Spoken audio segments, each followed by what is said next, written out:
Hey yo, I'm back with another video. As you can probably see, I've had a load of wood cut. This is 18mm MDF, two sheets of it, 2440 I think there's by 1220, and I've had them cut down at the big box store in the UK, the big orange one. The idea is I want to make some shelving for my lad's man cave. I'll put a drawing of the sort of thing I'm thinking of in the corner of the screen that I've done on SketchUp, but it's got to go the full length of the room. In effect, he's got a couple of these 3D printers that he wants a shelf above, and then he's got a big Lego thing as he wants to put on a shelf, and then a shelf across the top with another shelf above his computer and stuff. Now, because it's about 3 meters wide, I can't sort of span it in one piece. So in effect, the top shelf has got to be split into two, and then I'll have to put some kind of supports under them. I can't really think of any other way of doing it, but that's the way it's going to be. It's basically MDF. It's going to be painted in the colour that he's got in the room for some shelving, as he bought from IKEA, so we can try and get a colour match on that and paint it that way. So anyway, I've had these panels stripped down at B&Q to more or less a size, and then I'm going to have to sort of trim them all up to get the exact sizes as I want.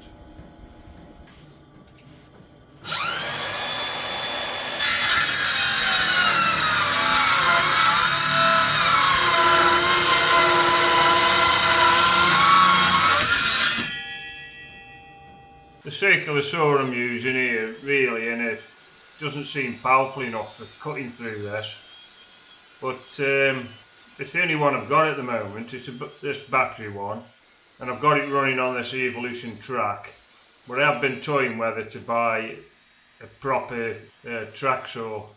I'll be honest, I don't think the blade that's in it is helping. This one cutting down here is a piece of 63x38 CLS.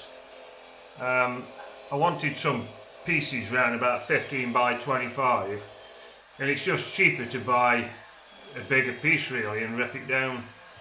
The small pieces, the small pieces were more expensive than buying this bigger piece.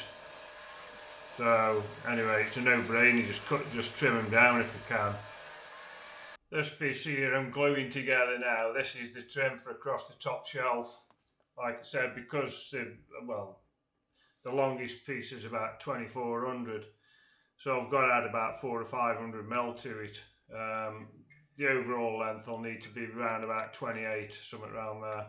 I did toy with putting a dowel in it or something like that, give it some strength. I'm thinking, because of what it is, it's only a bit of trim, as it should be strong enough.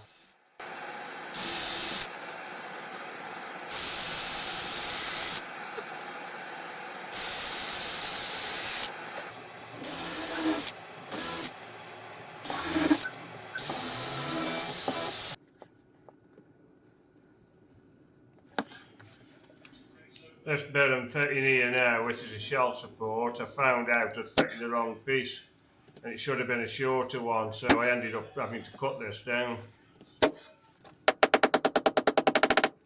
This iron-on trim I'm putting on here, which I had off Amazon, obviously the MDF is 18mm wide, this is 19mm wide, so all you end up with is about 0.5 mil, sort of overhang each side.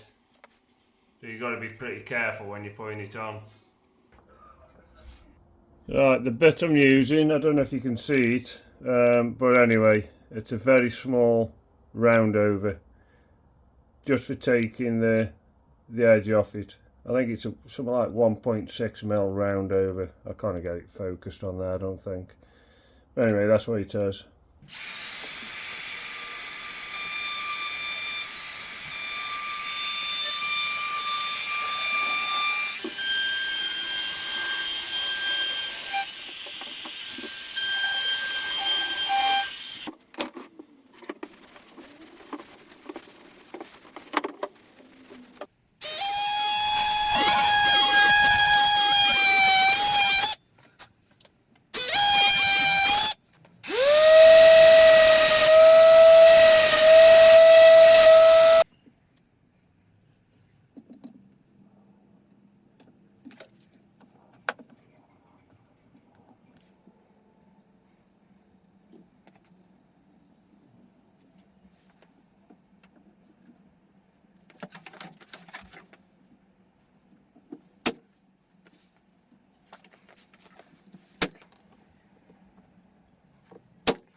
This nail gun's a bit of a pain at times. You can see there's a nail sticking off, and sometimes I have to go back around knocking some in.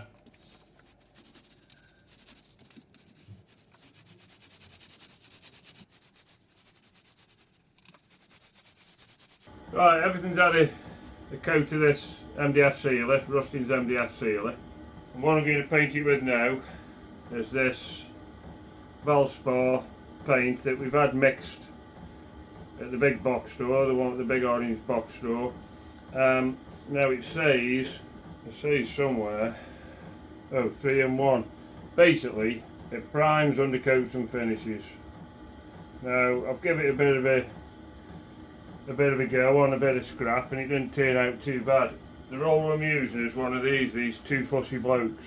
I've used these before and they're quite good. Somebody recommended them on one of the YouTube channels.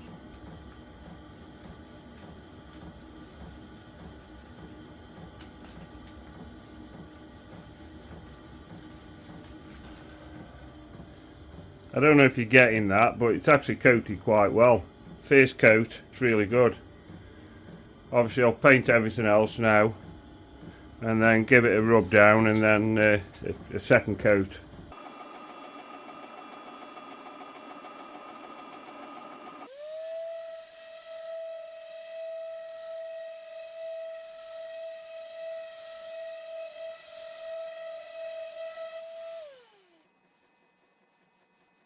Right, I'm giving everything a sand over with some 600 grit sandpaper on my sander, and I don't know if you can see this, but you can definitely see where it's taken some off, where everything kind of raised up a little bit.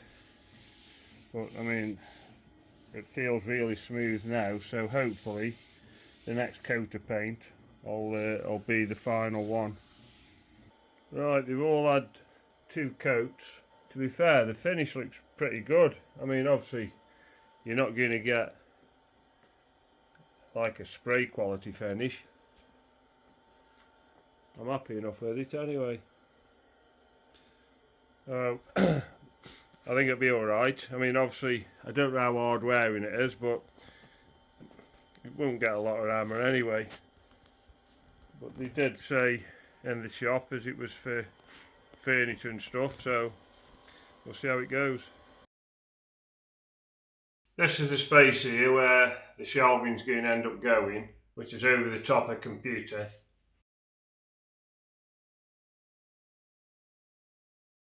Now we're just beginning to build it up, putting it all together. And that's the first bit done, sitting on the bench. Now we've got the top on. There you can see the Millennium Falcon, the one that's got to sit on that shelf in that gap there. Now I've just put the battens on the wall to take the shelving. And these I've put some brackets on the front trim. I didn't want to join all the unit together just in case we ever need to strip it down. I've now got the shelves in, got the front trim. Millennium Falcon's in its place, and it's just a matter of putting the 3D printers and stuff like that and stuff on the shelves where it's going to go. Everything's in its place now on the shelf. Those white dots you can see on that panel, they to be painted the same colour as the panels, just covering some screw holes, but everything else is done. It's giving the storage that he wanted, predominantly for something for put that Falcon on. That little spaceship at the side of it, that was 3D printed. The racing car there is a Lego one, just like the Millennium Falcon. And then he's got some of his retro bits and bobs across the top shelf. So anyway, it's done what we set out to do, which is a good thing. So that's the end of the video. If you could like and subscribe, that'd be great. And hopefully you'll tune into the next one. So I'll catch you then.